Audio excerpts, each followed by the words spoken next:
विश्वाला शांतीचा महासंदेश देणारे शाक्यमुनी अरहंत सम्यक समृद्ध तथागत भगवान बुद्ध, भारतीय घटनेचे महान शिल्पकार विश्वरत्न बोधिसत्व डॉक्टर बाबासाहेब आंबेडकर या महामानवांच्या प्रतिमांना विचारांना किंवा पंचामृणात ज्या चक्रवर्ती राजा सम्राट अशोकाच्या पण 2329वी जयंती साजरी करत आहोत। त्या राजाला देखील माझा पंचामृणात। ज्या संस्थेच्या माध्यमातून आपण 56 साली बौद्ध धर्माची दीक्षा घेतली आणि त्या संस्थेची स्थापना आपल्या उद्धारकर्त्याने केली, ती भारतातील तमाम बौद्धांची मातृसंस्था ती बुद्धिस्ट सोसायटी ऑफ इंडिया तथा भारतीय बौद्ध महासभा या मातृधर्म संस्थेचे दुसरे राष्ट्रीय अध्यक्ष ज्यांनी आपल्या समाजामध्ये बौद्धाचार्य वर्ग निर्माण केला, ते बौद्धाचार्याचे जनक आणि मुंबईतील दादरच्या जैनभूमीचे शिल्पकार सूर्यपुत्र भयासाहेब आंबेडकर यांच्या पावन प्रसिद्ध माझा पंचामृणाम। त्या मातृधर्म संस्थेच्या विद्यमान राष्ट्रीय संरक्षिका डॉक्टर बाबासाहेबांच्या सुनबाई महाउपासिका ममतासाहेब मीराताई आंबेडकर यांना आणि त्यांच्या अशुभगतीने चाललेल्या धर्मकार्यास विनय प्रेम देवी। त्या मातृधर्म संस्थेचे trustee chairman doctor Harish Lavalia, reporting trustee advocate Subhashji Jamdale, राष्ट्रीय कार्याध्यक्ष तथा ट्रस्टी आणि संस्था सैनिक दलाचे राष्ट्रीय अध्यक्ष आदरणीय डॉक्टर बाबासाहेब आंबेडकर, त्या संस्थेचे राष्ट्रीय सल्लागार ॲडव्होकेट बाळासाहेब आंबेडकर आणि सेनानी आदरणीय आनंदरत्न आंबेडकर या तिन्ही आंबेडकर बंधूंच्या कार्याला माझं त्रिवावंदन। आजच्या या राजा सम्राट अशोकाच्या जयंती कार्यक्रमाचे अध्यक्ष तथा त्यांच्या नेतृत्वाखाली या लांजा तालुक्यामध्ये बौद्ध धर्माच्या प्रचार आणि प्रसाराचं काम 23 शिबिरांच्या माध्यमातून केलं जाते, ते विद्यमान अध्यक्ष आदरणीय आर.व्ही. कांबळे साहेब, त्यांचे सरचिटणीस आदरणीय दिनेशजी कांबळे साहेब, त्यांचे कोषाध्यक्ष आदरणीय रवींद्र जाधव, लांजा तालुक्याच्या संस्कार विभागाचे प्रमुख आदरणीय आदेश जाधव, लांजा तालुक्याच्या संरक्षण विभागाचे प्रमुख आदरणीय भारतजी कांबळे, लांजा तालुक्याच्या प्रचार आणि पर्यटन विभागाचे प्रमुख आदरणीय हनुमंत कदमगुरुजी, आमच्या तालुक्याच्या संस्कार विभागाचे सचिव आदरणीय नामदेव जाधव, तालुका संस्काराचे दुसरे सचिव आदरणीय बबनजी कांबळे, आमच्या संरक्षण विभागाचे सचिव आशिष जाधव, प्रामुख्याने या ठिकाणी उपस्थित असलेले आमच्या देवदेव गावचे आमचे मार्गदर्शक आदरणीय यशवंतराव कांबळे, याबरोबरच आदरणीय बबनराव कांबळे, या गाव शाखेचे अध्यक्ष आदरणीय चंद्रकांत धनावडे, आदरणीय विकाजी धनावडे, आमचे दिलीप नाण्याभाऊ, आमच्या सगळे सतीर ज्यांच्या स्वागताध्यक्षतेने या कार्यक्रम होतोय ते आदरणीय आम्ही सगळ्यांना काका म्हणतो, काका सर्वच आपण बेनकर सगळी मंडळी, प्रामुख्याने इंदोरीतून आलेल्या आमच्या बहिणी आणि बऱ्याच संख्येनं या गावातून त्या गावात पहिल्यांदाच आलेली आमच्या भावकीची सगळी आमची बहिणी आणि बंधू आपल्या सगळ्यांच्या प्रती या ठिकाणी आदर व्यक्त करतो। आणि काकांना मला सांगितलेलं आहे किती वेळ बोलायचा आहे, त्याच्या पलीकडे अजिबात जाणार नाही, याची काळजी मी निश्चितच घेतो। एक नवा तितकाच वेगळा आणि तेवढाच महत्वाचा असा आजचा हा कार्यक्रम बांधवानो आहे आणि त्याच्यासाठी त्या तालुका शाखेनं मला जी संधी दिलेली आहे त्याबद्दल त्यांचे प्रथमतः मी मनापासून हार्दिक तसे आभार मानतो। माझ्या अगोदर ज्यांनी शुभेच्छा पण आपली मनोगत या ठिकाणी व्यक्त केली, कदाचित बेनकर बाबतीमधली लहानापासून मोठ्यापर्यंतची सगळीच मंडळी परिचित आहे आणि त्याच्यामुळे त्यांच्यासाठी मी काय नावा किंवा परका माणूस अजिबात नाही आहे आणि म्हणून निश्चितच त्या ज्या आमच्या माता बहिणी आहेत त्या दुःखदार त्याची मला सुद्धा एक काळजी आहे। प्रामुख्यानं काल पुढे सकाळपासून मी याकडे जरा फोन करावा, त्यांना सांगावं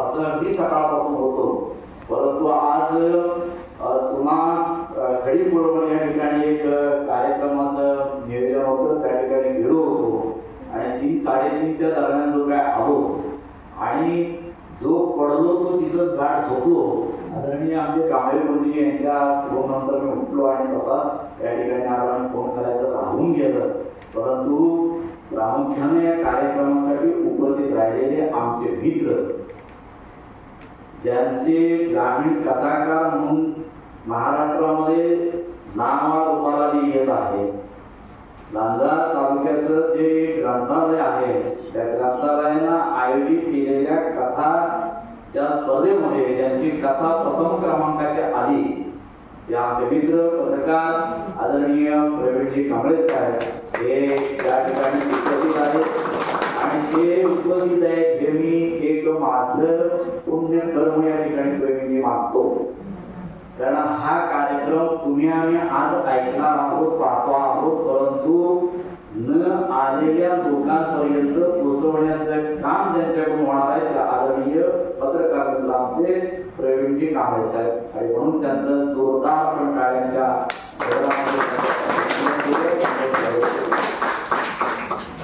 अनेकांनी या बेलीच्या कामकाजाविषयी एकंदरीत गावाविषयी शाखेविषयी बोलता गेलेला आहे. परंतु मी तर या बेलीच्या मातीचे माझ्यावरती अनंत उपकार आहे असं मी मानतो. तर मी काहीच बोलणार एवढ्यासाठी ते उपकार मानतो. जर 2003 मध्ये या तालुक्यामध्ये वर्षावास या बेली गावात झाला नसता आणि त्या वर्षावासासाठी मला येता आलं नसतं, मी जर का वर्षावास कार्यक्रम पाहिला नसता तर मला वाटत नाही की मी बौद्धाचार्य बनलो असतो. आणि म्हणून मी बौद्धाचार्य बनण्यामागे ही मला माती खऱ्या अर्थानं प्रेरणादायी ठरलेली आहे. तो उपकार त्या मातीचे आहे. ती माती म्हणजेच ही आमची बेली गाव शाखा आहे किंवा बेली आहे.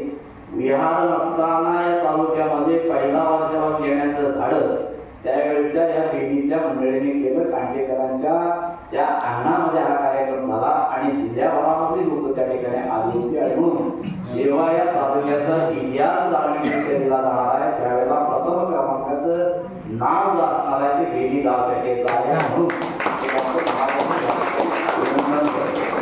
त्या बेली गाव शाखेने काय काय केलेलं आहे त्या धार्मिक कामकाजासाठी मी म्हणेन की केवळ त्यांनी बौद्धमा वर्षावास घेतला नाही तर तालुक्यातली भारतीय बौद्धमा सभेची आजची पहिली शाखा मी म्हणेन अधिकृतरित्या घेतली गेलेली गाव जर काय कोणतं असेल तर ते हे बेली गाव आहे. या बेली गावामध्येच महिला उपशिका शिबिर झालेला आहे आणि तालुक्यामधलं पहिलं बाल संस्कार शिबिर घेणारं गाव सुद्धा आधीची हे बेली आहे. म्हणून बेली हे अत्यंत पुढं भविष्यामध्ये जर त्या तालुक्याचं सांस्कृतिक धार्मिक सांस्कृतिक केंद्र बनलं तर त्याच्यामध्ये फार वावगं ठरणार नाही. आणि आयत्या वेळेला एखाद्या गावामध्ये कार्यक्रम घ्या जर का तालुका पदाधिकाऱ्यांनी म्हटलं आणि तो कार्यक्रम जर घडत असेल तर निश्चितच ते कौतुकात पात्र आहे. आणि म्हणून बेली गाव शाखेचं मी त्यांच्या कार्यकर्त्यांचं, त्यांच्या महिलांचं, रमाई महिला मंडळांचं, त्यांच्या युवक महिला मंडळांचं मनपूर्वक अभिनंदन आणि हार्दिक त्यांचं स्वागत करतो. याच वेळी माणसं कमी आहेत परंतु श्रद्धावान आहे आणि श्रद्धावान माणसं ही खऱ्या अर्थानं धर्मासाठी गरजेची असतात. ती कुठेतरी पुढे धर्म पोहोचवतात. अधिक त्याचं कौतुक करावं तेवढं कमी आहे. परंतु आपण काही लांबून आलेली मंडळी आहात आणि काही ठराविक लोकांना अमुक टायमिंग मध्ये जेवढंच पाहिजे असं सुद्धा असतंय. म्हणून आवाज इतर न बोलता मी आजच्या मूळ विषयाकडे अर्थात चक्रवर्ती देवानप्रिय प्रियदर्शी सम्राट राजा अशोक यांच्याकडे वळतो. आता सम्राट अशोक म्हटलं हा एक इतिहासाचा भाग झालेला आहे आणि इतिहास कुणाला आवडतो कुणाला आवडत नसतो, कुणाला ऐकता ऐकता झोपा सुद्धा येतात असा हा इतिहासाचा एक भाग आहे. परंतु बांधवांनो जेवढे उपकार या भारतभूमीवर भगवान बुद्धाचे आहेत, जेवढे उपकार तुमच्या आमच्यासाठी डॉक्टर बाबासाहेबांचे आपल्यावरती आहेत तेवढेच उपकार चक्रवर्ती राजा सम्राट अशोकाचे या भारत भूमीवरती आहे. सोप्या आणि साध्या शब्दात जर काय सांगायचं झालं, मी फार काय सांगणार नाही, कारण तुमची मानसिक तिच्या याच्यावरती भाग आहे. परंतु याला चक्रवर्ती का म्हटलं जातं, देवाना प्रिय असं का म्हटलं जातं, प्रियदर्शी का म्हटलं जातं आणि चक्रवर्ती सम्राट असं देखील का म्हटलं जातं, हा साधारणतः जर का किंवा धर्मशील या राजाला का म्हटलं जातं, ह्या 2-3 गोष्टी या तुमच्या शब्दांचा जर का उघडा केला तर निश्चितच आपल्याला राजा सम्राट अशोक आपल्यापर्यंत पोहोचेल असं माझं स्वतःचं मत आहे. या भारत देशाचा जसा आपल्या आपण गावातले लोक आहोत, या गावचा मी जर गावातला आहे, माझी कुठेतरी जमीन आहे, माझ्या वडिलोपार्जितची जमीन आहे, साहजिकच त्या जमिनीचा सातबारा जो आहे त्या सातबाऱ्यावर माझ्या आज्याचं माझ्या बापाचं नाव आहे, प्रत्येकाच्या वेगवेगळं आहे. तसं या भारत देशाच्या सातबाऱ्यावरती कुणाचं नाव असेल किंवा सातबारा कुणाच्या नावानं असेल या देशाचा, तर तो चक्रवर्ती राजा सम्राट अशोक याचा आहे. म्हणजेच हा देश कुणाचा आहे, राजा सम्राटाचा आहे. आणि म्हणून राजा सम्राट म्हणजे ही राज्य पूर्वी ही भारतामध्ये संविधानाची निर्मिती होण्या अगोदर सगळी राजेशाही होती. आणि मग या भारताचा जो काय राज्यकाल किंवा राज्यवंश जो काय सुरू झालेला आहे तो नाग म्हणजे शिशु नागापासून खऱ्या अर्थाने या भारत देशाच्या नागवंशाची किंवा राजवंशाची काय झालेली आहे सुरुवात आहे. आपण लक्षात घेतलं पाहिजे. शिशु नाग त्याला म्हटलं जातं. मग शिशु नागानंतर राजा बिंबिसार आहे, बिंबिसाराच्या नंतर राजा अजातशत्रू आला, अजातशत्रूच्या नंतर महानंद, नंतर नंद आणि नंदाच्या नंतर घनानंद किंवा धनानंद त्याला म्हटलं जातं. आणि धनानंदाच्या नंतर हा चंद्रगुप्त मौर्य, चंद्रगुप्त मौर्याच्या नंतर राजा सम्राट अशोक आणि पुढे मग कुणाल आणि मग तुमच्या वेळेनुसार मी पुढपर्यंत येईल. मात्र शिशु नागाकडे वगैरे बिंबिसाराकडे मी न जाता किंवा अजातशत्रू त्याच्याकडे मी न जाता, महानंद किंवा नंदाकडे न जाता धनानंदापासून या गोष्टीला सुरुवात करावी असं माझं स्वतःच एक मत आहे. काय आहे धनानंद, कोण होता धनानंद आणि धनानंदाचा आणि या चंद्रगुप्त मौर्य किंवा सम्राट अशोकाचा काय नेमका संदर्भ आहे हा तुम्हाला मी या ठिकाणी सांगण्याचा प्रामाणिकपणे प्रयत्न करतो. तर धनानंद म्हणजे जेव्हा या देशावर सिकंदराची स्वारी झाली, बादशाह सिकंदर माहिती आहे की नाही, त्या सिकंदराची ज्या वेळेला स्वारी झालेली आहे त्यावेळेला या देशावर खऱ्या अर्थानं राज्य कारकीर्द किंवा राज्य कुणाचं सुरू होतं, राजा म्हणून कारकीर्द जी काही सुरू होती ती धनानंदाची कारकीर्द सुरू होती. याला धनानंद याच कारणाचं म्हटलं जातं की याच्याकडं विपुल अशी धनराशी, धन म्हणजे कळतं ना आपल्याला, धन माझ्याकडे भरपूर आहे अशी विपुल त्याच्याकडे सत्ता संपत्ती सगळं काय होतं, हत्ती घोडे होते, सुवर्ण मुद्रा होत्या, जे काय असतं ते सत्ता. धन म्हटलं म्हणजे तुमच्या एका लक्षात आलं पाहिजे पण सगळे शब्द इथं उघडत मी राहत नाही. म्हणजे धनानं धनदान दान जे असा तो होता, धनाढ्य असा होता आणि म्हणून त्याला नाव दिलेलं होतं ते धनानंद असं म्हटलं जातं. बुद्ध महावंशामध्ये असं दिलेलं आहे की या धनानंदाकडे 990 कोटी सुवर्ण मुद्रा होत्या. किती मुद्रा?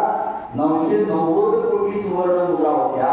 आणि गंगा नदीच्या अगदी तळापर्यंत त्या गुहेत त्याला 80 कोटी सुवर्ण मुद्रा लपवून म्हणजे जतन करून ठेवलेल्या होत्या, लपवून ठेवलेल्या होत्या. एवढी त्याची प्रचंड संपत्ती होती. तेवढं त्याचं सैन्य होते, हत्ती होते, घोडे होते, ज्याला काय नौदल म्हणतात, घोडेदल म्हणतात, ते सगळं एवढं प्रचंड सैन्य होतं की एवढं मोठं प्रचंड सैन्य असलेला हा सत्ताधारी राजा धनानंद याच्यावर ज्यावेळेला सिकंदरानं चाल केली या देशावर त्यावेळेला त्याच्या सैन्याच्या पुढे सिकंदर सुद्धा याचं सैन्य घाबरलं आणि तो तिथून ते सोडून गेलेला आहे. आणि याच वेळेला चाणक्य म्हणून जे काही तुम्ही वाचलेला आहे, ऐकलेला आहे, तो चाणक्य हा तक्षशिलेमध्ये विद्यादानाचं काम करत होता. तक्षशिला आता पाकिस्तानामध्ये गेलेली आहे. त्याने कुठेतरी वाचलेलं आहे, ऐकलेलं, त्यांना थोडं ते होणार आहे, ज्याचा याच्याशी संबंधच नाही आहे, त्याला ते कसं वाटणार आहे हे सांग. पण आपण तक्षशिलेकडं हा चाणक्य होता आणि चाणक्यानं या ठिकाणी पाहिलेलं आहे की ज्या वेळेला या सिकंदराची स्वारी भारतात झालेली आहे आणि तिथल्या राजांची जी काय वाताहात झालेली आहे ती वाताहात होत असताना इथं परकीय राजवट जी येऊ घातलेली आहे किंवा येऊ पाहते आहे, याला थोपवायचं असेल, रोखावायचं असेल तर इथं एखादं चांगली राजवट आपल्याला निर्माण करायला हवी असं चाणक्याने, कारण चाणक्य हा एक हुशार होता, राजनीती तज्ञ होता, तेवढाच तो चाणक्य त्याच्यासाठी त्याला म्हटलेला आहे. आणि म्हणून त्या तो हा चाणक्य हा धनानंदाकडे येतो, कारण त्या काळामध्ये धनानंद हा बलशाली एक राजा होता, सर्वांना त्याच्याकडे सगळं साधन सामग्रीची संपत्ती होती आणि म्हणून त्याला तो मिळालेला आहे. आणि मिळाल्यानंतर काही कारणास्तव एका भर दरबारामध्ये याच धनानंदानं त्या चाणक्याचा काय केलाय, काही कारणास्तव अपमान केला आहे आणि हा अपमान झाला म्हणून चाणक्यानं त्या ठिकाणी धनानंदाचं तिथं जे काही शिक्षण देण्याचं काम करत होता शिष्या ते तिथंच सोडलं आणि धनानंदाच्या वंशाचा खंडन जोपर्यंत मी करणार नाही तोपर्यंत स्वस्त बसणार नाही अशी त्या चाणक्यानं प्रतिज्ञा केली. थोडक्यात त्याला तो विडा उचलला. इथपर्यंत तुम्हाला काय प्रॉब्लेम? इथपर्यंत आला तर तुम्ही पुढे जाताना मग आता यानं प्रतिज्ञा केलेली आहे की धनानंदाच्या वंशाचा काय करणार आहे, नंद म्हणजे खंडक करणार आहे, नष्ट करणार आहे, संपूर्ण टाकणार आहे, त्यांनी प्रतिज्ञा केलेली आहे. मग त्या प्रतिज्ञा केल्याच्या नंतर आता ती पूर्ण कशी करावायची याच्यासाठी तो सगळीकडे काय करतो आहे, फिरतो आहे. आणि एक फिरत असताना ह्या जो चंद्रगुप्त जो मौर्य आहे, जो सम्राट राजा अशोकाचा जो आजोबा आहे, त्याची आणि त्याची योगायोगाने कशी गाठभेट होते त्याचा थोडासा संदर्भ देतो आणि पुढे मग मी चंद्रगुप्ताकडे वळतो. कारण तो असा फिरतोय की एक आपल्याला भलशाली राज्य निर्माण करायचं आहे का, तर या भारतामध्ये सिकंदराची जी काही स्वारी झालेली आहे आणि इथं परकीय राजसत्ता येऊन पाहत आहे त्याला थोपवायचं असेल तर इथं कुठेतरी प्रबळ आपल्याला राजसत्ता प्राप्त करायला हवे किंवा निर्मिती करायला हवे. याच्यासाठी तो फिरत असताना एका गुराची जी काय मुलं होती, गुरु राखणारी जी मुलं होती, त्या गुरु राखणाऱ्या मुलांमध्ये त्यांचा खेळ एक सुरू होता की त्यांचा खेळामध्ये हा जो एक मुलगा होता, जो गोरापान होता, हुशार म्हणजे एकदम तरतरीत दिसत होता हा मुलगा, तो उंच खडकावर सिंहासनासारखा बसलेला आहे, सिंहासनावर बसल्यासारखा आहे आणि सिंहासनावर बसून खालचे जे बसलेले लोक आहेत त्यांच्याकडे तो न्यायदानाचं काम करतोय, त्यांना न्याय देण्याचं, न्याय निवाडा देण्याचं काम करतोय. एका झाडाच्या आडून ज्या वेळेला हे त्या चाणक्यानं पाहिलं तेव्हा हा मुलगा आपल्या प्रतिज्ञा पूर्ण करण्यासाठी योग्य आहे अशी त्याची खात्री होते आणि म्हणून त्या चाणक्यानं त्या मुलाला त्याच्या आई वडिलांपर्यंत तो जातो, आई वडिलांकडून संमती घेतो आणि त्या या मुलाला तो चाणक्य स्वतः आणतो, त्याला राजनीतीचे धडे देतो. कौटिल्याचं अर्थशास्त्र जे आहे ते चाणक्याने दिलेलं आहे आणि ते अर्थशास्त्र म्हणून त्याचं नाव असलं तरी त्याच्यामध्ये सगळा राजकारभार आपला कसा असावा याचं विश्लेषण सुद्धा म्हणजे त्याच्यात विस्तृत सगळं माहिती दिलेली आहे. आणि मग हा जो काय मुलगा त्याला निवडला तोच मुलगा कोण होता तर चंद्रगुप्त मौर्य, की ज्यानं मौर्य साम्राज्याची काय केली आहे, स्थापना केलेली आहे. जो सम्राट अशोकाचा होतो आजोबा होतो. त्या चंद्रगुप्त मौर्यानं काय केलं आहे, मगधावर स्वारी केलेली आहे, मगधाचं राज्य जिंकलेलं आहे आणि आपली जी राजधानी जी आहे ती पाटलिपुत्राकडे घेऊन गेलेला आहे चंद्रगुप्त मौर्य. पाटलिपुत्र म्हणजे आजचं बिहारमध्ये असलेलं पाटणा शहर. इथे गेल्यानंतर त्यावेळेला सेल्युकस निकेटर म्हणून जो आहे, सेल्युकस निकेटर जो आहे अलेक्झांडरचा सेल्युकस निकेटर असं म्हटलं जातं, त्या निकेटरचा त्यानं पाडाव केला आणि सेल्युकस निकेटरचा पाडाव केल्यानंतर सिंधू नदीच्या पलीकडचा सगळा भूप्रदेश हा त्याला काय दिला, या चंद्रगुप्त मौर्याला दिला. हा सगळा भूप्रदेश तर दिला. चंद्रगुप्त मौर्याचं राज्य किंवा धनानंदाचं राज्य पंजाबच्या सीमेपर्यंत होतं त्या काळामध्ये आणि म्हणून या चंद्रगुप्ताला त्या अलेक्झांडरचा सेल्युकस निकेटरचा पराभव करून त्यानं त्या निकेटर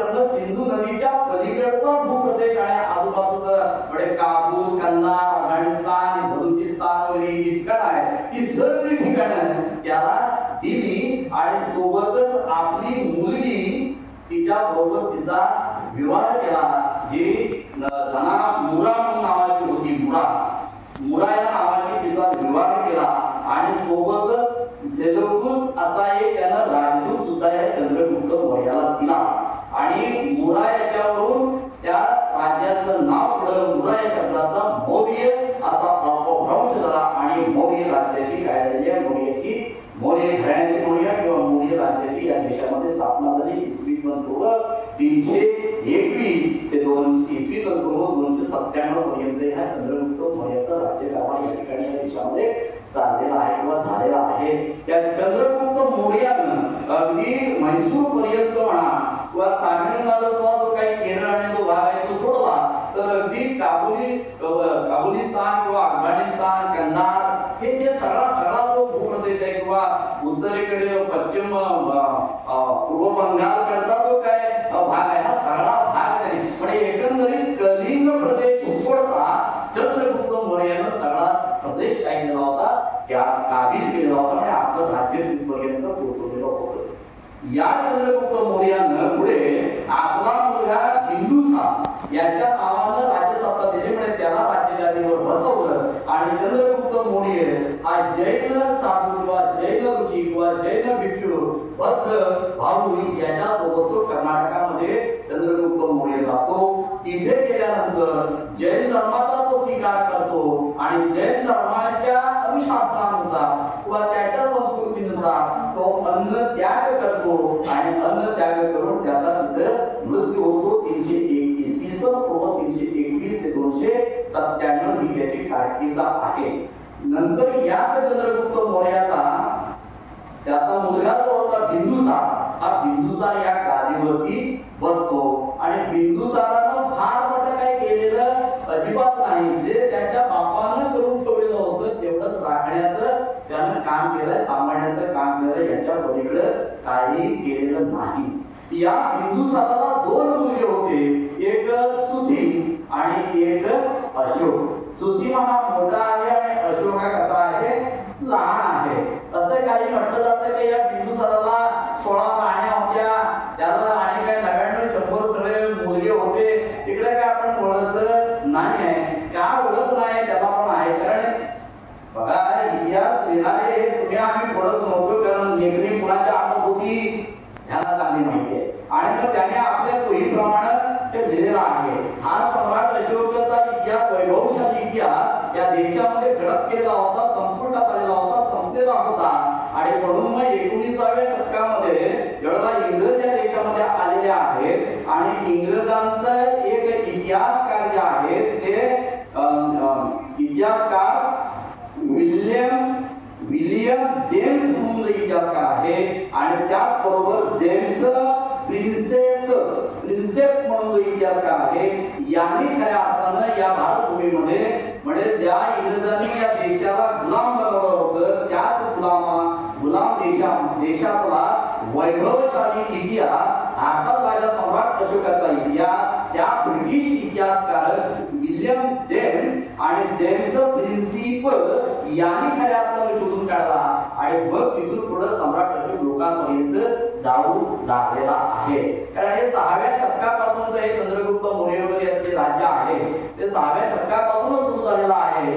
जिथं नेपाळचं तराई वन जे आहे तिथं पिपलवनापासून याचे खऱ्या अर्थानं सुरुवात होती. पण पाठीपुस्तकाला आल्यानंतर तो जैन जो कर्नाटकामध्ये जातो त्याचा मृत्यू होतो. आणि बिंदुसार याची 2 मुलं आहेत. त्या 2 मुलांपैकी अशोकाला सुरुवातीला तो उज्जैनला पाठवतो राज्यपाल म्हणून. राज्यपाल वगैरे सगळे गोष्टी कळतात ना. आता महाराष्ट्राचा पण राज्यपाल आहे ना, त्याच्या अगोदर एक तक्रार म्हणजे काय खरं नाही झालेला राज्यपाल. आता त्या सगळ्यांची नावं कशाला वेगळ्या सांगायच्या. राज्यपाल म्हणून म्हणजे त्याचा त्या राज्याचा प्रधान किंवा तिकडे त्याचा कारभार उज्जैनच्या कारभार सोपवलेला आहे, सम्राट अशोकावर सोपवलेला आहे. तर तक्षशिलेचा कारभार त्याला आपला मुलगा सुसीम याच्याकडे सोपवलेला आहे. परंतु सुसीमचा जो राज्यकारभार होता तो जुलमी राज्यकारभार होता, लोकांना त्रास देणारा असा होता.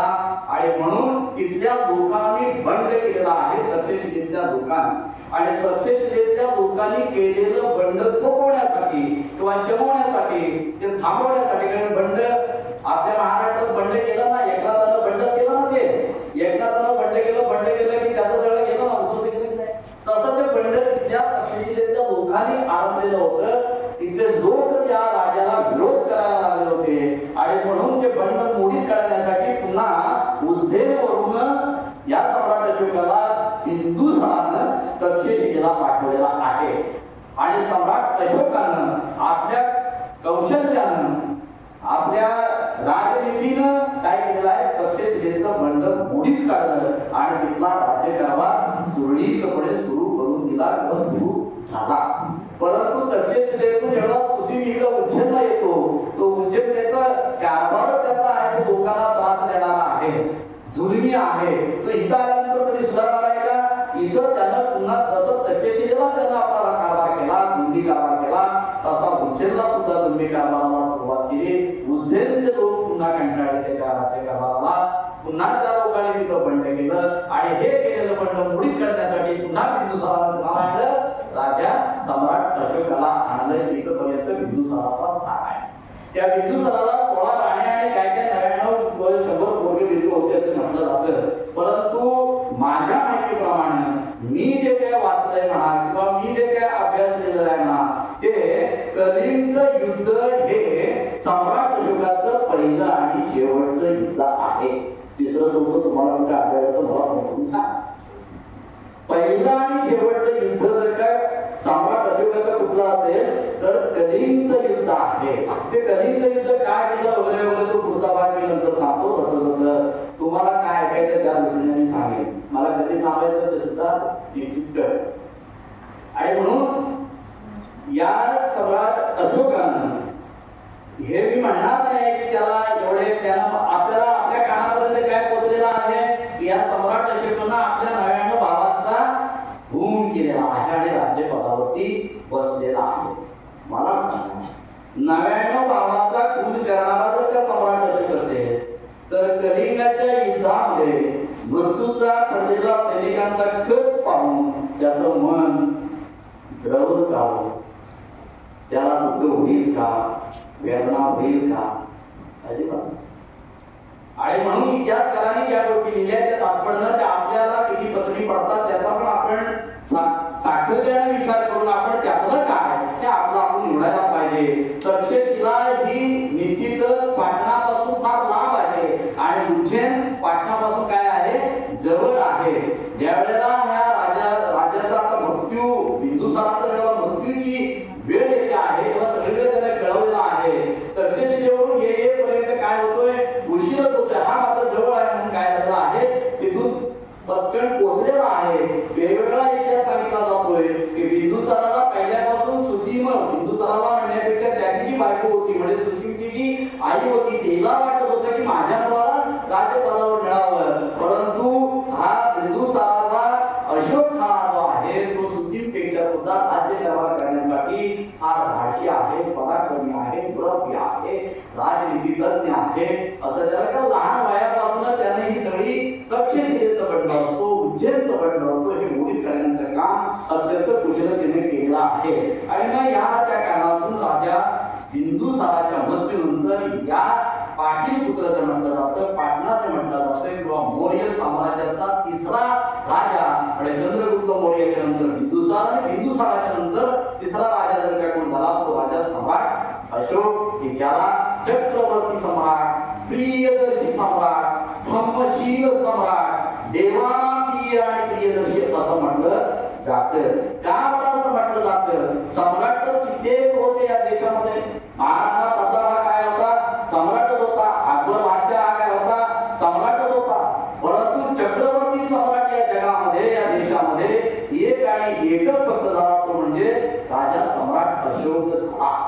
आजही इतर हे अगोदरच्या मध्ये इतर कितीतरी वर्षे 1200 वर्षे 800 700 800 वर्षे मुस्लिमांची राजवट आहे, मोगलांची राजवट आहे, इतर बरेच वेगवेगळ्या सत्ताधारी झालेले आहेत. परंतु कुठल्याही राजाचा लिखित इतिहास आजही नाही आहे.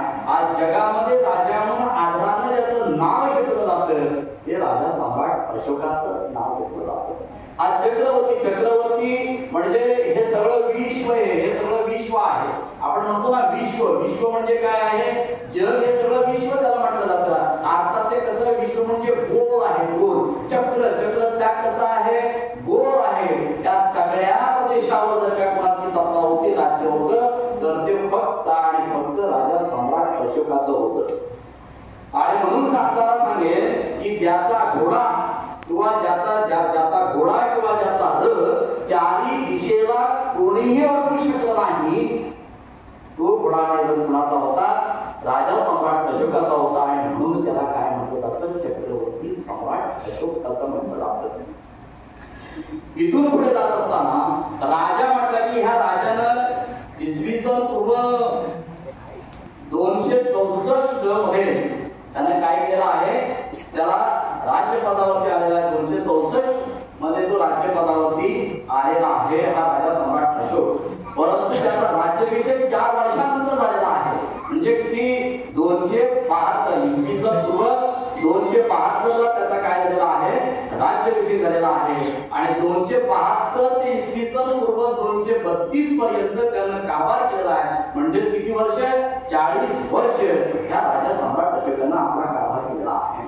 सुरुवातीची काही वर्ष या राजानं काय केले आहे? भोगविलासामध्ये घालवलेली आहे. भोगविलासामध्ये घालवलेली आहे म्हणजे नेमकं काय केलं की त्यानं नाच गाण्यांमध्ये आपले काही दिवस घालवलेले आहे, मांसाहारामध्ये दिवस घालवलेले आहे, व्यसनामध्ये. राजा म्हटले की काय, सध्या आपल्याला शिवाजी महाराजांच्या सुद्धा 6 बायका होत्या. म्हणजे राजा त्यावेळेच्या जास्त बायका त्या तो राजा मोठा. आणि म्हणजे हे भोगविलास जीवन हे राजांचं होतं. आणि राजा कधीही लढायला गेलेला नसतो. आणि म्हणून त्यावेळेच्या राजांचं काय असायचं की हा प्रदेश जिंका, तो प्रदेश जिंका, आपलं राज्यसत्ता राजवैभव वाढवणं एवढं त्यांचं ध्येय होतं. सगळं त्याच्या काबीज होतं. मात्र एकच नव्हतं, ते कोणतं? कलिंग हा जो प्रदेश आहे, जो आताचा ओडिसा किंवा ओरिसा ज्याला म्हटलं जातं, त्या ओडिसा मधला कलिंग हा जो भाग आहे, हा भाग ना चंद्रगुप्त मौर्याला म्हणजे त्याच्या आजोबाला जिंकता आलेला नव्हता. हा भाग हा बिंदुसाराला जिंकता आलेला होता. आणि हा भाग जिंकण्याचं काम केलेला आहे की त्या राजा सम्राट अशोकाने केलेला आहे. कलिंग वर स्पर्श करून म्हटलं जातं. हा कलिंग जो भाग आहे म्हणजे ओरिसा, आता जो ओरिसा आहे, हे कलिंग हा प्रदेश वैभवशाली प्रदेश होता. वैभवशाली प्रदेश म्हणजे सर्व संपन्न, सगळं त्याच्याकडे सगळ्या सोयी सुविधा होत्या. असं म्हटलं जातं की संपूर्ण देशाचाच नव्हे तर जगाचा सुद्धा व्यवहार या कलिंग देशातून होत होता. आणि असं राज्य किंवा असा प्रदेश माझ्या राज्यात मिळावा किंवा यावा असं त्या राजा सम्राट अशोकाला वाटलेलं आहे. आणि म्हणून राजा सम्राट अशोकाने काय केलं? आपल्या प्रधानाखातर त्या राजाला एक लिफाफा खतवा जो खनिजा म्हणतात तो पाठवलेला आहे की आपण मिळतं घेऊन आमच्या प्रदेशामध्ये किंवा तुमच्या प्रदेशामध्ये आम्हाला हे द्या. परंतु तो सैन्यानं कमी होता, ताकदीनं कमी होता कलिंग. असं असताना सुद्धा त्याला तसं शरण न जाता युद्धाला तो सामोरे गेला. आणि मग युद्ध झालं. ते राजा सम्राट अशोकाचं सैन्य आणि इकडे कलिंगचा राजा कारवेल. पुन्हा कलिंगचा राजा कारवेल, त्या कारवेलचं आणि त्यांचं मोठं युद्ध झालेलं आहे. या युद्धामध्ये अनेक म्हणजे असं म्हटलं जातं की 1 लाख सैन्य काय झालेलं आहे, सैनिक मरण पावलेले आहे. 1.5 लाख सैनिक जखमी झालेले आहेत. अनेक लोक कैदी पडलेले आहेत. आणि अनेक जण त्या युद्धामध्ये उद्भवलेल्या रोगराईमुळे मृत्यू पावलेले आहेत. असं त्या युद्धाचं वर्णन केलं जातं. ज्यावेळेला सम्राटाचा अशोकाचा जो प्रधान होता, त्या प्रधानानं सम्राट अशोकाला निरोप काढला की आम्ही कलिंग प्रांत काय केलेला आहे, जिंकलेला आहे असं त्याने निरोप पाठवला. त्यावेळेला राजा सम्राट अशोक पाटलीपुत्रावरून म्हणजे आजच्या पटनावरून तो कलिंगाकडे यायला निघालेला आहे. युद्धभूमीत ज्यावेळेला त्यानं पाय टाकायला सुरुवात केलेली आहे तर मृत्यूचा खच पडलेला आहे. सैनिक मरून पावलेला आहे, पण विवळताना दिसत आहे. पायाच्या घोट्यापर्यंत रक्ताचे सडे पडे, रक्तामध्ये पायाच्या घोट्यापर्यंत रक्त द्यायला लागले. ते पाठ रक्ताचे वाहत होते. आणि हे सगळं पाहिल्यानंतर अरे हे मी कशासाठी केलं, हे मी का केलं की मी उगाच आज्ञा दिली या युद्धासाठी, ह्याच्यातून मी काय मिळवलं असा त्याला त्या युद्धाचा ते सगळं बघून काय झालेलं आहे, पश्चाताप झालेला आहे. आणि या पश्चाताप मध्ये असतानाच वाटेनं बनते निरोध त्या ठिकाणी चाललेले आहेत. आणि बनते निरोधाला म्हणतात, राजा सम्राट अशोक म्हणतोय की काय म्हणतोय की मला या युद्धाचा फार मोठा पश्चाताप झालेला आहे, याचं मी प्रायश्चित्त कसं घेऊ, याचं मला प्रायश्चित्त घ्यायचं झालं तर मी काय करू. आणि म्हणून मग ते निरोध पण ते म्हणतात की तुम्हाला राजे तुम्हाला काय करावं लागेल, बुद्धाच्या धम्मामध्ये किंवा बुद्धाच्या तत्वज्ञानामध्ये बुद्धाच्या सानिध्यात तुम्हाला यावं लागेल. आणि मग त्यानं निरोधानं सम्राट अशोकाला वंदे उपगुप्ताकडे घेऊन जातात. आणि वंदे उपगुप्त त्याला काय करतात, राजा सम्राट अशोकाला बौद्ध धर्माची दीक्षा देतात. तिचं राजा सम्राट अशोक बौद्ध राजा बनतो. हा बौद्ध बनल्यानंतर त्या राजानं आपल्या राज्यामध्ये धर्म प्रचाराचं खातं निर्माण केलं. आपल्या राज्यामध्ये धम्मा प्रचाराचं खातं, ते खाते आहे ना, संरक्षण खातं आहे, पाणी पुरवठा खातं आहे, अर्थ खाते आहे का आता भारतातल्या म्हणजे महाराष्ट्रातल्या राज्याची. तसं त्यानं स्वतःच्या राज्यामध्ये धर्माचा प्रचार प्रसार करणारा एक खातं निर्माण केलं. स्त्रियांच्या उन्नतीसाठी स्त्री महामंत्र्यांची नियुक्ती केली. राज्याच्या तिजोरीतला बराचसा पैसा त्यानं धर्माच्या प्रचार आणि प्रसारासाठी खर्च केलेला आहे. एवढा खर्च केला आणि मग त्यानं काय केलेलं आहे, आणखी आपल्या महिलावरती जे काय आता इंदोरी किती 5 किलोमीटर, वापेर किती 2 किलोमीटर, ही जी काय नावं रस्त्यावर जी काय टाकलेली असतात आहे किंवा रस्त्याच्या झाडं लावलेली असतात आहे किंवा रस्त्याच्या याना अशोकानं आपल्या या बौद्ध धर्माच्या स्वीकारानंतर आपल्या राज्यामध्ये असं म्हटलं जातं की त्या पाटलीपुत्रच्या नगरीला 14 DC होता, म्हणजे 14 रस्ते तिथून येऊन मिळत होते. त्या प्रत्येक रस्त्याच्या दोन्ही बाजूला या राजा अशोकानं झाडं लावलेले लोकांना सावली मिळावी म्हणून 3-3 मैलावरती या राजा अशोकानं विहिरी खोदलेली आहे. 2 विहिरींच्या मध्ये एक असा पाणी पिण्यासाठी हौद प्राण्यांना मिळावा, त्याच्यासाठी त्याला हौदाची निर्मिती केलेली आहे. असं हा प्रियदर्शी म्हणजे हा. आणि तिथून पुढे जर का म्हटलं गेलं तर या राजानं कोणतंही युद्ध केलेलं नाही. आता कारवे जो आहे तो हरलेला तर नव्हता, परंतु जेव्हा राजा सम्राट अशोकानं स्वतःचा राजमुकुट आणि तलपणारी जी तलवार होती ती भिक्खूंच्या पायाजवळ टाकली, चरणाजवळ टाकून दिली, त्याच वेळेला कारवेल सुद्धा त्याच्या अधिपत्याखाली आला. आणि म्हणूनच एक आपला शाही म्हणून बघा, तुम्हाला किती आठवतंय का मला माहिती नाही, पण कलिंगातल्या त्या रणमैदानी झाला नरसंवार, जीवरापुरती तुटून पडली लखलखती ती तलवार. त्या ठिकाणी त्याचा तो परिणाम झालेला आहे. हा त्या राजा सम्राट अशोकाच्या त्या एकंदरीत बौद्ध धर्माचा त्याने स्वीकार केल्यानंतर जिकडं तिकडं त्याने तो मेसेज कुठं पाठवला, आपल्या सिलोनला पाठवला. सिलोनचा राजा प्रियदर्शी असा होता ते. आणि मग ह्या धर्माच्या याच्यामध्ये आल्यामुळे त्याने काय केलेलं आहे, आजूबाजूचे सगळे राजे त्याच्या अधिपत्याखाली आलेला आहे. आणि मग सगळा भूप्रदेश भारतापासून म्हणजे आता पाकिस्तान वगैरे, बांगलादेश वगैरे आता वेगळे झाले, पण त्याबद्दल संपूर्ण भारतमध्ये सगळं जग जवळजवळ त्यांनी काय केलं होतं, आपल्या अधिपत्याखाली आणलं होतं. म्हणून चक्रवर्ती राजा सम्राट अशोक म्हणून त्यांना केलेला आहे. या राजानं धर्माचा प्रचार प्रसार करताना आपली 2 मुलं ही काय केलेली आहे, धर्माच्या प्रचारासाठी सिलोनला पाठवलेली आहे. खरी तर त्याला 3 मुलं आहेत. एक मुलगा म्हणजे महामहेंद्र आहे, एक मुलगी संघमित्र आहे आणि दुसरी जी मुलगी आहे ती चारुदत्ता आहे. त्या चारुदत्तानं तिथंच नेपाळच्या राजाशी काय केलं होतं, राजकुमाराचे लग्न केलं होतं. आणि त्याच्या मृत्यूनंतर ती बौद्ध भिक्षुणी झालेली आहे आणि धर्माचा पुढे प्रचार आणि प्रसार केलेला आहे. या राजा सम्राट अशोकानं मुलांना तर इकडे तिकडे प्रचारासाठी पाठवलं. एक 3री धम्म संगती परिषद त्याने घेतलेली आहे आणि त्या परिषदेमध्ये वेगवेगळ्या देशाला आणखी आपल्या कारभारामध्ये राज्यामध्ये जे मंत्री महोदय होते त्यांना धर्माच्या प्रचार आणि प्रसारासाठी पाठवलेलं आहे. हे करत असताना त्यानं 280 दिवस काय केलेली आहे, पदयात्रा केलेली आहे.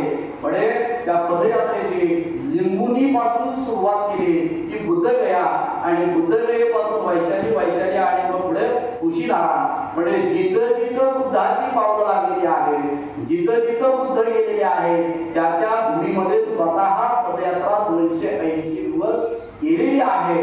आणि त्या ठिकाणी त्यानं शिलालेख लिहिलेले आहे. असं म्हटलं जातं की त्यानं 84,000 काय केलेले आहे, लेण्या कोरलेल्या आहेत, 84,000 स्तूप बांधलेले आहेत. एकंदरीत जे जे काय शिलालेख 84,000 लिहिलेले आहेत, मग अल्पशिलालेख आहे, मोठे अशोक स्तंभ वगैरे सगळे लिहिलेले आहे. आणि हे भारतामध्ये त्याने लिहून ठेवलं आणि शिल्पकलेला त्याने काय केलं आहे, उत्तेजन दिलेलं आहे. दगडावरती हे सगळं कोरून ठेवलेलं ब्रह्मलिपीमध्ये, ब्राह्मी लिपी जी काय पूर्वी होती, आता जशी आपली मराठी लिपी आहे, इंग्रजी लिपी आहे, देवनागरी आहे, ही जी काही लिपी आहे ती त्यावेळेला राजा सम्राट अशोकाच्या वेळेला ब्राह्मी लिपी म्हणून होती. आणि मग मी नेमकं काय केलंय, जनतेनं नेमकं काय करायचं आहे, प्रजेने नेमकं काय करावयाचं आहे, त्या सगळ्या बुद्धाच्या आज्ञा ज्या आहे, बुद्धाची शिकवण जी आहे ती राजा सम्राट अशोकानं एका एका दगडावरती, त्याला स्तंभ म्हटलं जातं, त्या स्तंभावरती त्यानं ती लिहून ठेवलेली होती. ब्राह्मी लिपीमध्ये जास्तीत जास्त ते सगळे लिहिलं होतं. आणि हे काळाच्या ओघामध्ये हा सगळा जो काही शिलालेख आहे, जे काय अशोक स्तंभ म्हणून जे काय आहे, ते सगळं काय झालं होतं काळाच्या ओघामध्ये सगळं. म्हणजे आता जिथं जिथं भारतात कुठेही तुम्ही खोदा, काय मिळतो आपल्याला, एक तर अशोक स्तंभ मिळतो किंवा एक तर बुद्धाची मूर्ती मिळते. याचा अर्थ हा देश कुणाचा होता, बुद्धाचा होता. जग या देशाकडे पाय करून झोपत नाही. मला सांगायचं झालं तर जगातले जे बौद्ध राष्ट्र आहेत ते भारताच्या भूमीकडे पाय करून झोपत नाही. तुम्हाला सांगतो, इराकचा राष्ट्राध्यक्ष सद्दाम हुसेन, माहिती आहे ना, आता नाही, पण इराकचा राष्ट्राध्यक्ष सद्दाम हुसेन हा ज्यावेळेला भारताच्या दौऱ्यावरती आला होता, सांताक्रूज विमानावर त्या विमानतळावरती तो जेव्हा उतरला, त्याचा सेवक होता अंगरक्षक होता, तोही त्याच्या पाठोपाठ उतरलेला आहे. आणि उतरल्याबरोबर पहिल्या प्रथम त्या राष्ट्राध्यक्षानं सद्दाम हुसेननं काय केलं आहे, आता सरळ खाली झोपला. त्याच्या अंगरक्षकाला वाटलं या राजाला झालं काय, विमानात तर चांगला होता, उतरपर्यंत चांगला होता, आणि उतरल्याबरोबर झालं काय. आणि थोड्या वेळानं तो उठला, पण त्याला उभा गेला आणि तो उठला, पण महाराज तुम्हाला झालं काय, अरे म्हणतो मला काही झालेलं नाही आहे, मी ज्या भूमीत आलेलो आहे ती भूमी ही बुद्धाची भूमी आहे. आणि बुद्धाची भूमी ही काय आहे, पवित्र भूमी आहे. आणि म्हणून जगामध्ये बौद्ध राष्ट्र हे भारताच्या भूमीकडे, कारण भारत भूमी ही बुद्धाची भूमी आहे, पाय करून सुद्धा झोपत नाही. आम्ही मात्र बुद्धाचे मूर्ती असं बाबासाहेबांना हवा तेवढा पाय तेवढा ताणता येईल असो गमतीचा झाला आहे. आणि म्हणून हे सगळं राजाने जे पाठवलेलं आहे, शिलालेख हे सगळे जे काय आहे ते मातीत काढले गेलेले होते, काळात त्या पडद्यामध्ये हे गेलेले होते.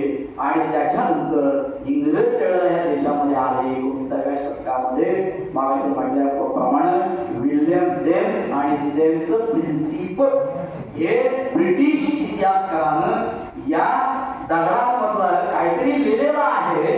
दगड खोदल्यानंतर, उत्खनन केल्यानंतर जे दगड सापडत होते, जे स्तंभ सापडत होते, त्या स्तंभात काहीतरी लिहिलेलं आहे त्या लिपीचा त्याने, कारण त्यांना जवळजवळ 6 भाषा समजत होत्या त्यावेळेच्या.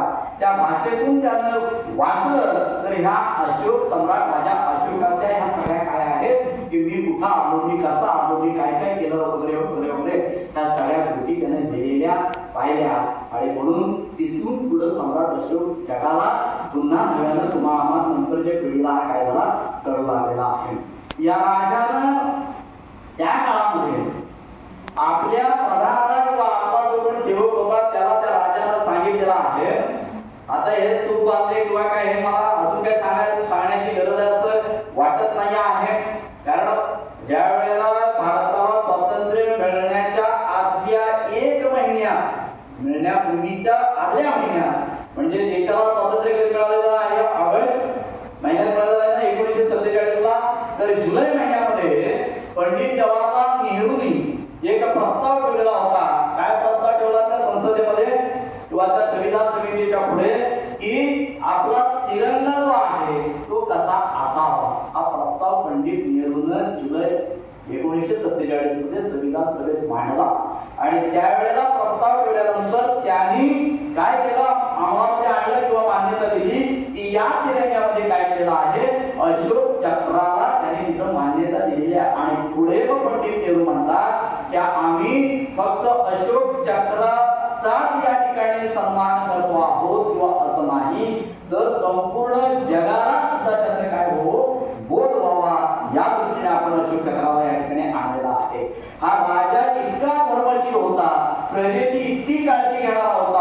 अहो 3-3 किलोमीटर वरती विहिरी खोदणं आणि एका विहिरीच्या मध्ये एक हौद निर्माण करणं, आजूबाजूला सगळी झाडं म्हणजे म्हणतात ना सोन्याचा धूर ज्या काळामध्ये या देशात येत होता तो काळ होता राजा सम्राट अशोकाचा. राजा सम्राट अशोकाच्या वेळेला या भारतातल्या कुणाच्याही घराला दरवाजा नव्हता. या राजा सम्राट अशोकाच्या कारकिर्दीमध्ये असं म्हटलं जातं की काटला सोनं बांधून लोक हिंडत होती, कुणाची चोरी होत नव्हती. या जगाला पहिला राजा असा आहे की त्यानं सगळ्या कायद्यांना सोडून दिलं, सगळ्या लोकांना सैन्य सुद्धा त्यानं संपवून टाकलं, कुणीही शस्त्राचा वापर करायचा नाही. आणि दरबारामध्ये नव्हतं तर राज्यामध्ये कुणीही मांसाहारासाठी कुणाचा बळी घ्यावायचा नाही. साधारणतः 10 आज्ञा त्यानं त्या दरबारामध्ये कोरलेल्या होत्या. त्या 10 आज्ञा त्यानं जसं हरण म्हणून त्याने केलं होतं, त्या दसराचा अपभ्रंश पुढे दसरा म्हणून झालेला आहे. कधीतरी विजयादशमीच्या याला बाबू काकांनी दिलेल्या त्यामध्ये काही थोडीशी मिळतात आहे. आणि म्हणून या राजा सम्राट अशोकानं आपल्या सेनापतीला सांगितलेलं आहे की मी अर्थात हे सांगत असताना मी थोडंसं बुद्धाक्त जाईल की भगवान बुद्ध, राजा सम्राट अशोक आणि बोधिसत्व डॉक्टर बाबासाहेब आंबेडकर यांचं किती घट्ट नातं आहे हे आपण बघितलं पाहिजे किंवा आपल्याला समजून घेण्यासाठी मी बुद्धापासून सांगेन. बघा, ना सम्राट अशोकानं बुद्धाला पाहिलेलं आहे, ना बुद्धानं सम्राट अशोकाला पाहिलं आहे, आणि ना बाबासाहेबांनी सम्राट अशोकाला पाहिलं, ना बुद्धाला पाहिलं. तरी पण नातं मात्र किती घट्ट विचारायचं. कारण बाबासाहेब जर का इंग्रजांमध्ये, इंग्रज देशामध्ये जर त्या परदेशामध्ये शिकायला गेले नसते, कारण हे सार जे काय आहे, इथलं जे काय आहे ते संस्कृतात लपवून ठेवलेलं होतं, लिहून ठेवलेलं होतं. कारण आपण जे काय आपण शाळेचे संस्कृतात लपवावे आणि काय आडाने करून सोडावं वगैरे म्हणतात. परंतु ज्यावेळेला इंग्रज या देशामध्ये आले आणि इंग्रजांनी इथल्या संस्कृतचं इंग्रजीत रूपांतर केलं आणि ते इंग्रजी बाबासाहेबांनी कुठं वाचलं, अमेरिकेच्या कोलंबिया विद्यापीठामध्ये वाचलं आणि इंग्लंडच्या या विद्यापीठामध्ये त्याने त्याचं वाचन केलं आणि इतिहास शोधा बांधवानं वैभवशाली इतिहास हा राजा अशोकाचा होता. या भारतामध्ये त्याने वैभवशाली इतिहासाची स्थापना केली होती, मौर्य राज्याची स्थापना केली होती. हा मौर्य जो आहे ह्या राजा सम्राट अशोकाची 40 वर्षाची राज्याची कारकीर्द झालेली आहे. पुढे पुढे पुढे पुढे त्याला लकवा झालेला आहे आणि लकव्यानंतर त्याचा मृत्यू होतो. वयाच्या 72व्या वर्षी राजा सम्राट अशोकाचा काय होतो, मृत्यू होतो. मग मृत्यूनंतर त्याच्या गादीवर कोण बसतो, त्याचा मुलगा कुणाल हा त्याच्या गादीवरती बसतो. कुणालच्या मृत्यूनंतर त्याचा मुलगा दशरथ जो होता, रामाचा दशरथ म्हणत मी, तर दशरथ जो होता तो त्याच्या गादीवर बसला आणि दशरथाच्या मृत्यूनंतर संप्रती हा त्याच्या गादीवरती बसला आणि संप्रतीच्या मृत्यूनंतर त्याचा मुलगा बृहद्र हा त्याच्या गादीवरती आला. आणि बृहद्रथाचा ब्राह्मण सेनापती पुष्पमित्र शुंग हे आपल्यापर्यंत साधारणतः पोहोचलेलं असेल. परंतु हा कुणाल, तो दशरथ, तो संप्रती आणि बृहद्रथ, हे बृहद्रथ आणि मग त्याच्या पुढे जो त्याचा सेनापती आला तो पुष्पमित्र शुंग आला. आणि पुष्पमित्र शुंगानं गनिमी काव्याने काय केलं आहे, बृहद्रथाची हत्या केली आणि तिचं बांधवांनो मौर्य वंशाची जी काही राजवट होती ती संपुष्टात आली. या पुष्पमित्र शुंगानं भृगु ऋषीला हाताशी धरून मनुस्मृतीचं लिखाण केलं आणि या देशामध्ये मनुस्मृती रुजली आणि इथं वर्णव्यवस्थेला काय झाले आहे, सुरुवात झाली. हा इतिहास आहे. आणि म्हणून बुद्धांनी आपल्या महापरिनिर्वाणाच्या अगोदर पण त्या आनंदाला सांगितलेलं आहे की आनंद मला जे काय माहित होतं, जे मला ज्ञात होतं, जे मानवी जीवनाला आवश्यक आहे ते सारं काही मी सांगितलेलं आहे. पण तरीही तुला जर का वाटत असेल अजून काही राहिलेलं आहे, काही अडचण आहे, तर निसंकोचपणे मला विचार. असं म्हणू नको की आता भगवान बुद्ध थकलेले आहे, आता ते महापरिनिर्वाणाच्या अवस्थेत गेलेले आहे, असं काही म्हणू नको. तर तुला जे शंका असेल किंवा अगदी काय तुला सांगावं असं मी वाटत असेल तर ते मला विचार, असं भगवान बुद्धानं सांगितलेलं होतं त्या आनंदाला. हाच वारसा पुढे सम्राट राजा अशोकाने घेत म्हटलेला आहे. सम्राट अशोकाने आपल्या प्रधानाला त्याला सांगितलेलं आहे की प्रधानजी, मी बसलेलो असताना, मी चालत असताना, मी दुसऱ्याशी बोलत असताना, मी जेवण करत असताना, मी झोपत असताना नव्हे तर मी झोपलेलो सुद्धा असताना जर मला कोण भेटायला आलं तर त्याला थांबू नको. असं म्हणू नको की राजा आता आराम करतोय, असं म्हणू नको की राजा आता जेवतो आहे, असं म्हणू नको राजा कोणाची तरी चर्चा करतोय, असं अजिबात म्हणू नको. त्याला माझ्याकडे पाठव, कारण त्याचं काम किंवा त्याची अडचण, त्याची समस्या जी आहे ती माझ्याकडे मी सोडवणार आहे.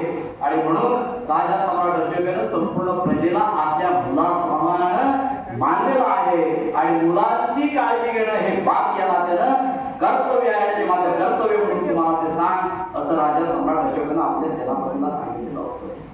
बरोबर भगवान बुद्धाच्या 2500 वर्षानंतर बोधिसत्व डॉक्टर बाबासाहेब आंबेडकरांनी काय केलं आहे, दादासाहेब गायकवाडांना सांगतात की दादा, मला जे काय करावयाचं होतं ते मी माझ्या जनतेसाठी केलेलं आहे, मी काही राखून ठेवलेलं नाही आहे.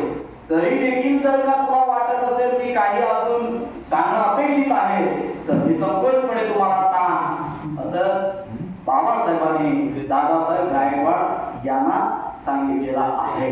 आणि म्हणून या महापुरुषांचे विचार जे आहेत ते असे जुळणारे आहेत. आणि एवढं या ठिकाणी या अनुषंगाने सांगून ही तालुक्यामधली सम्राट अशोकाची, तालुक्यामध्ये मी म्हणतोय केवळ भारतीय कुटुंबाचे नाही, या तालुक्यात जसे तत्कालीन राजे महाराजे किती झाले की नाही, सम्राट झाले की नाही, सगळे झालेले होते, परंतु सम्राट चक्रवर्ती राजा सम्राटासारखा कोणच बनलेला नाही आहे. तो धम्मशील वगैरे हे सगळा आता तुम्हाला उघडा त्याचा झालेला आहे. आणि म्हणून तसेच आपल्या तालुक्यामध्ये या जिल्ह्यामध्ये मोठमोठे आहेत म्हणून सगळे, पण कुणी ही जयंती साजरी केलेली नाही. ही जयंती सुद्धा साजरी करण्याला फतवा मी म्हणतो किंवा आदेश मी म्हणतो काढावा, बाबासाहेबांच्या वंशजालाच काढावा लागला. भीमराव साहेबांनी आदेश काढला की राजा सम्राट अशोकाची जयंती काय केली पाहिजे, साजरी केली पाहिजे. कारण राजा सम्राट अशोकानं या शिलालेखांच्या अशोकस्तंभाच्या याच्यातून जर का ते दगडावर ठोकून देऊन ठेवलं नसतं तर बुद्धाचं तत्वज्ञान तुमच्या आमच्यापर्यंत बाबासाहेबांना सुद्धा पोहोचवता आलं नसतं. म्हणून जेवढे आपल्यावरती उपकार बाबासाहेबांचे आहेत तेवढेच उपकार या सम्राट अशोकाच्या आहेत. आणि म्हणून बांधवांनो, या तालुक्यामध्ये पहिली राजा सम्राट अशोकाची जयंती जर का साजरी कोणी केली असेल तर भारतीय बौद्ध महासभा तालुका शाखा नामदार आणि त्या शाखेचे अध्यक्ष कोण, एवढं मोठं काम. आज तालुक्याला एक प्रकारे धार्मिकतेचं वैभव प्राप्त झालेलं आहे तुम्ही आपण म्हणतो. कदाचित अतिशयोक्ती तुम्हाला वाटत असं, पण मला वाटत नाही. तालुक्यामध्ये धार्मिक नांदगाव तालुक्यामध्ये धार्मिकतेच्या कामाचं वैभव आरबीआय या मंडळीने ज्यावेळेला एक पद घेतली तिथून सुरू झालेला आहे असं मी या ठिकाणी मानतो.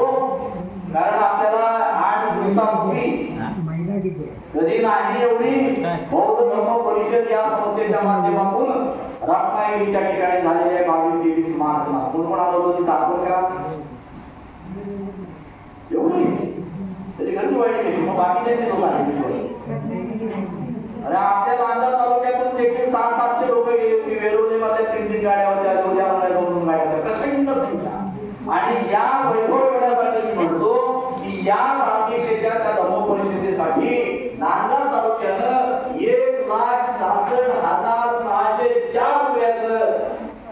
अनुदान दिलेलं आहे तिला आणि त्याच्या मरणीचे तालुक्याने जे आहे तो सुद्धा जवळजवळ 44,000 एवढे 2 लाख म्हणजे इथला निधी विश्वासानं लोकांनी यांच्या खिशात दिला पावती फाडून विश्वास दाखवला इथं लोकांनी आजवर कुणाला पण दान देत नव्हतं 100 रुपयाची पावती करून फाडत नव्हतं 100 रुपयाची कोण या तालुक्यातलं पावती 10-20 घेत नव्हतं परंतु